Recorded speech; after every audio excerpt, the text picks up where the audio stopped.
Joomla es un sistema de gestión de contenidos ampliamente utilizado a nivel mundial para construir sitios web y otras aplicaciones online de gran potencia, sin necesidad de saber programación por parte del webmaster. Está escrito en lenguaje PHP y utiliza una base de datos MySQL para almacenar información. Es un software de uso gratuito, de libre distribución y publicado bajo licencia pública general GNU-GPL. Esto significa, entre otras cosas, que está disponible para cualquiera que desee utilizarlo de forma libre y gratuita. El nombre Joomla es una transcripción fonética al inglés de un término en suajili cuyo significado es todos juntos o como un todo, expresión que plasma con bastante afinidad el espíritu de este proyecto, además de la filosofía del software libre y el código abierto. De hecho, si prestamos atención al logo de Joomla, nos podremos dar cuenta que simboliza a un grupo de personas que se toman de las manos. El proyecto Joomla está albergado bajo una organización sin ánimo de lucro llamada Open Source Matters. Aquí podemos ver su página web. Existe además una amplia comunidad de usuarios que dan apoyo al proyecto, diseñando extensiones, creando documentos y tutoriales, dando soporte en foros, depurando código, etc., siendo que la comunidad en habla hispana es la segunda comunidad de Joomla en tamaño a nivel mundial. Echemos un breve vistazo a su trayectoria. Joomla nace en agosto de 2005 como una división del equipo del proyecto Mambo, que es otro CMS anterior a Joomla y que sirvió como patrón para la primera versión de este. Esa primera versión se llamó Joomla 1.0 y actualmente está obsoleta ya que no recibe soporte desde el año 2008 y ha quedado notablemente desfasada respecto a las nuevas versiones. La siguiente versión estable, la 1.5, fue lanzada en enero de 2008. Esta versión ha sido en gran parte la responsable de la enorme popularidad del proyecto a día de hoy, ya que incorporó importantes mejoras y ha estado acompañada de una enorme cantidad de extensiones que acabaron dotando al programa de una gran versatilidad. Las versiones siguientes, la 1.6 y 1.7, lanzadas a partir de diciembre de 2010, han culminado en la versión 2.5, lanzada en el año 2012, y al igual que la afamada 1.5, esta ha sido denominada por los desarrolladores como una versión de larga duración. Esto significa que esta versión gozará de un soporte prolongado de al menos 18 meses, lo que da a Joomla 2.5 una gran estabilidad. Joomla se utiliza en todo el mundo para generar desde una simple página web personal hasta complejas aplicaciones web corporativas. Algunos ejemplos de proyectos que podemos realizar son tiendas online, comunidades y redes sociales, webs corporativas, catálogos de descarga, periódicos y revistas, webs para organizaciones u ONGs, blogs. Se pueden realizar todo tipo de proyectos con un acabado profesional y un alto nivel de personalización. También debemos destacar que Joomla es un gestor de contenidos de fácil manejo. El entorno de administración es sumamente amigable y la estructura del programa responde a una lógica fácil de comprender. Una vez que se ha instalado y configurado Joomla, resulta muy sencillo para usuarios sin conocimientos técnicos el añadir o editar contenidos. Cualquiera con conocimiento sobre un procesador de texto básico puede aprender fácilmente a gestionar su sitio web. Una vez que nuestro Joomla esté instalado y operativo, la forma como se gestionan los contenidos es mediante el navegador web, de modo online y sin necesidad de descargarnos ningún archivo en nuestro ordenador, ya que todos los cambios se realizan sobre el servidor. De este modo podremos manejar nuestro sitio web desde cualquier lugar. Basta con tener un ordenador con navegador y contar con conexión a Internet.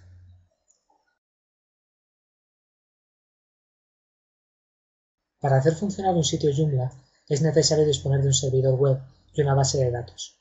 Se recomienda usar un servidor Apache y una base de datos MySQL y que el lenguaje de script del lado del servidor sea PHP. En la siguiente tabla mostramos los valores mínimos y los recomendados para hacer funcionar Joomla 2.5. Estos valores puedes consultarlos en la página web joomla.org. Si te desplazas al fondo de la página, verás que hay un enlace directo hacia los requerimientos técnicos. Por si acaso no lo encontraras, aquí tienes un enlace directo a esa dirección. Los valores se encuentran en estas tres columnas. Para el presente curso vamos a trabajar de modo local con el Joomla Spanish Server 2.0, un servidor virtual que ya cuenta con los requisitos antes citados, de modo que por el momento no debemos preocuparnos por comprender lo que suponen estos requisitos de sistema, ya que esta herramienta está especialmente configurada para funcionar con la última versión de Joomla en cualquier PC. Para los usuarios de la plataforma Mac, hemos dedicado un apartado especial donde explicaremos la instalación de XAMPP, que es un servidor virtual alternativo y que funciona tanto en plataforma Mac como PC, ya que por el momento Joomla Spanish Server solo funciona sobre plataforma PC. También explicaremos la instalación de Joomla 2.5 sobre XAMPP. Existen otras posibilidades, como las que figuran al fondo de la página de requerimientos técnicos de joomla.org. Si tienes experiencia con alguno de estos paquetes, LAMP, WAMP o MAMP, puedes utilizarlos en sustitución de Joomla Spanish Server o XAMPP. En tal caso, debes comprobar que tu versión de estos programas cuenta con los requisitos anteriores.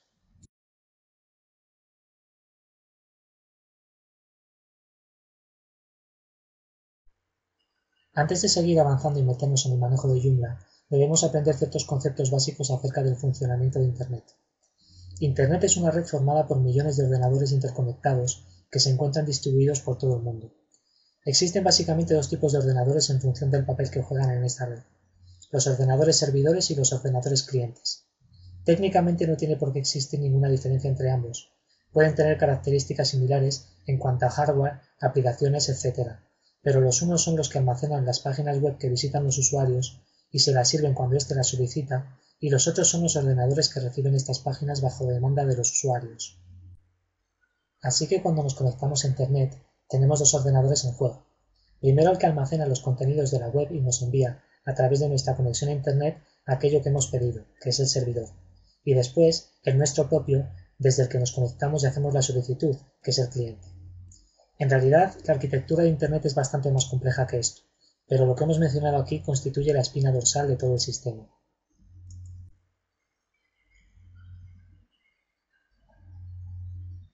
Cuando un usuario se conecta a Internet y escribe en la barra de direcciones de su navegador el nombre de la página que desea visitar, puede pensar que es mediante ese nombre cómo se localiza dicha página en la red. Pero esto no es así. Cada ordenador que se conecta a Internet, y hay que recordar que un servidor es un ordenador, tiene asignado un número de identificación que permite localizarlo de forma inequívoca. Es la dirección IP. Este número es un grupo de 4 valores, cada uno de los cuales está en un rango entre 0 y 255. Así pues, una dirección IP tiene un aspecto similar a esto. Existe una dirección IP especial a la que nos referiremos en la siguiente lección, cuando realicemos la instalación del Joomla en servidor local. Es la que se ve en pantalla. Esta dirección se conoce como bucle local o localhost. Identifica siempre al ordenador desde el que estamos trabajando. El equivalente en DNS sería localhost, es decir, si en la barra de direcciones del navegador de un servidor web escribimos http://127.0.0.1 o bien http://localhost, obtendremos la página principal del sitio que esté ofreciendo ese mismo servidor. Esto es útil para trabajar de modo local, ya que en la siguiente lección vamos a convertir nuestro ordenador en un servidor virtual, y esta será la forma como accederemos a nuestro sitio Joomla cuando trabajemos en él. Volvamos a las direcciones IP. Existen dos tipos: internas o privadas y externas o públicas. Las direcciones internas se emplean para identificar y localizar ordenadores dentro de nuestra red local, en caso de que tengamos una. Las direcciones externas se emplean para acceder a Internet, es decir, para localizar e identificar ordenadores remotos. Cuando un usuario se conecta a Internet y solicita una página web a través de su barra de direcciones, lo que hace es establecer contacto con el ordenador que tiene almacenada esa página web. Sin embargo, hay que notar que lo que introducimos en la barra de direcciones de nuestro navegador no es un número IP, sino el nombre de la página. ¿Cómo se produce, por tanto, la correspondencia entre el número IP y la dirección, es decir, el nombre de la página? Para relacionar ambos datos existe un servicio llamado DNS, Domain Name Server, que traduce las direcciones IPs en direcciones web. Funciona como una base de datos, situada dentro del ISP, es decir, nuestro proveedor de Internet, que busca y relaciona IPs con direcciones web. Por tanto, cuando preguntas desde tu ordenador por una página web, por ejemplo joomlacursos.net, esa información es primero analizada por tu ordenador. En un primer momento no sabrá el valor numérico asociado a esa página web, es decir, la IP o dónde está alojada físicamente, y por ello no sabrá dónde está. Por eso, lo que hace es simplemente preguntar al servidor DNS local a tu proveedor de servicios de Internet. Este servidor DNS tiene una amplia base de datos donde se encuentran infinidad de traducciones de nombres a IP. Esta base de datos es distribuida y compartida a otros proveedores de Internet con sus respectivos DNS. Esto significa que si la dirección que has solicitado no está en tu DNS local, se hará la petición a otro DNS en la red hasta encontrar la traducción adecuada. Por tanto, los DNS permitirán saber la localización del sitio web que pediste y dirigir tu petición por la red hasta el ordenador en cuestión. Una respuesta se recibirá del ordenador remoto donde está alojada la página web pedida y si todo funciona bien, la información comenzará a llegar a tu ordenador. Toda esta conversación entre equipos se hace en solo milisegundos. Conviene saber que cada ordenador que está conectado a Internet necesita tener asignadas sus direcciones DNS y que esto es igual para ordenadores servidores y ordenadores clientes. En nuestro ordenador cliente, las DNS son asignadas usualmente por nuestro proveedor de Internet y quedan grabadas en la configuración de nuestro navegador.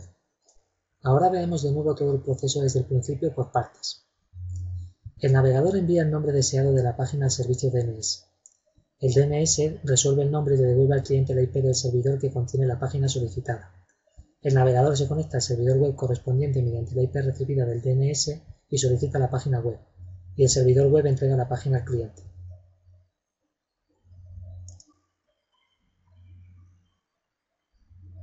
TCP/IP son las siglas de Protocolo de Control de Transmisión, Protocolo de Internet.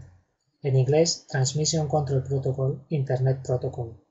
Un sistema de protocolos que hace posible la comunicación entre ordenadores que no pertenecen a la misma red. El concepto de protocolo implica que la transferencia de información se hace de la misma forma en cada ordenador, de tal modo que la información que uno envía, el otro la puede interpretar cuando la recibe.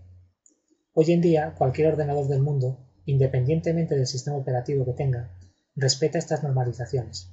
Los fabricantes de hardware y de sistemas operativos ya se encargan de que esto sea así. Dentro de este sistema o familia de protocolos se encuentra el HTTP, Hypertext Transfer Protocol, que es el que se utiliza para acceder a las páginas web, además de otros protocolos como el FTP, File Transfer Protocol, para la transferencia de archivos, el SMTP, Simple Mail Transfer Protocol, y el POP, Post Office Protocol, para correo electrónico, entre otros.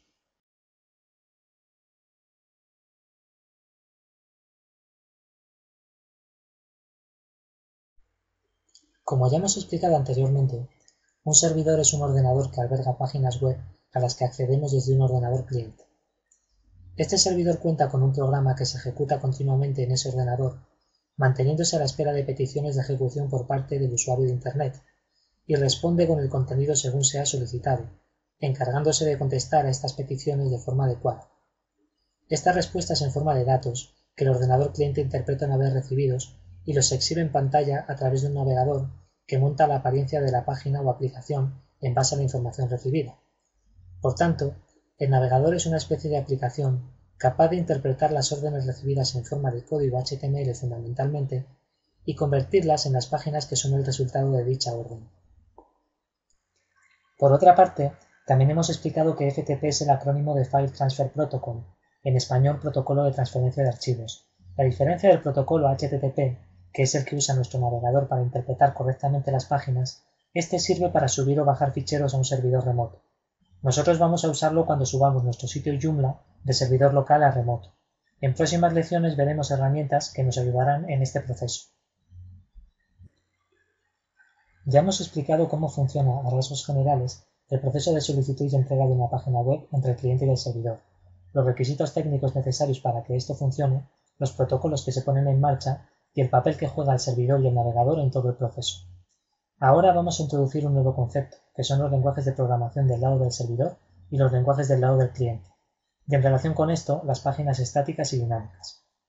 Podemos decir que los lenguajes del lado del cliente son aquellos que pueden ser directamente reconocidos e interpretados por el navegador, sin necesidad de un pretratamiento en el servidor. Tal es el caso del HTML, del JavaScript y del CSS, por ejemplo. En estos casos, el proceso sucede como hemos explicado hasta ahora. El servidor envía la información en formato legible por el navegador y éste la interpreta y la convierte en página web. Esto es lo que conocemos usualmente como páginas estáticas. Sin embargo, los lenguajes del lado del servidor son aquellos lenguajes que son reconocidos, ejecutados e interpretados por el propio servidor, y se envían al navegador en un formato comprensible para él. Lenguajes del lado del servidor son, por ejemplo, PHP, ASP, Perl y Ajax. El servidor antes de enviar la información al ordenador cliente, ha hecho un proceso de interpretación, convirtiéndose el lenguaje del lado del servidor en código HTML y JavaScript, por ejemplo, que posteriormente envía al navegador del ordenador cliente.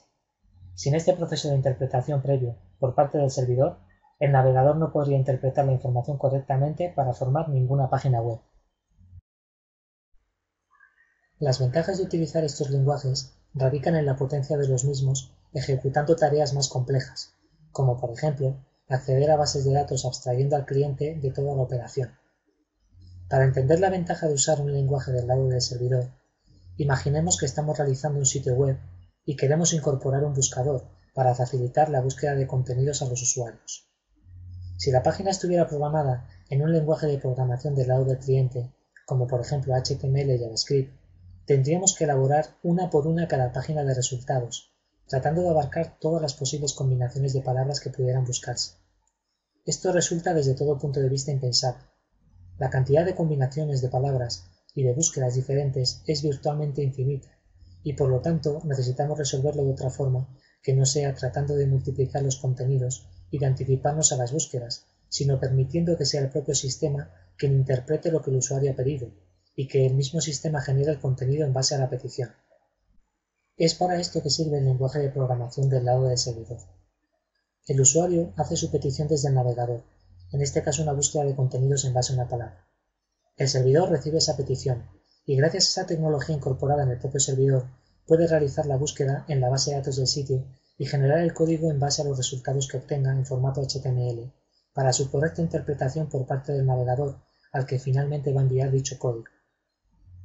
Este es el concepto de las páginas dinámicas, en el cual se encuadra Joomla.